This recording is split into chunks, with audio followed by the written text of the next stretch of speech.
Hi guys, Scott from Tours of Cleveland, standing in front, actually on the back side of the Cleveland Public Library.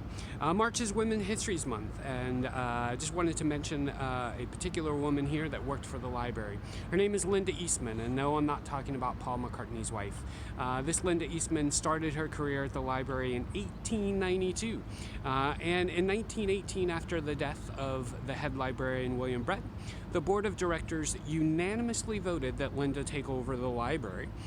This is pretty unusual for the time to have a woman running such a large organization here in Cleveland and frankly probably most of the country.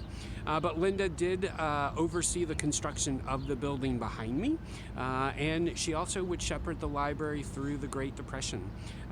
She was a wonderful woman, and the reading garden that is beside the library is named after her today. It is one of the stops on our Cleveland from the Inside walking tour, and something we talk about on our Downtown Highlights walking tour as well. Hope to see you on a tour in the summer. Take care, stay safe.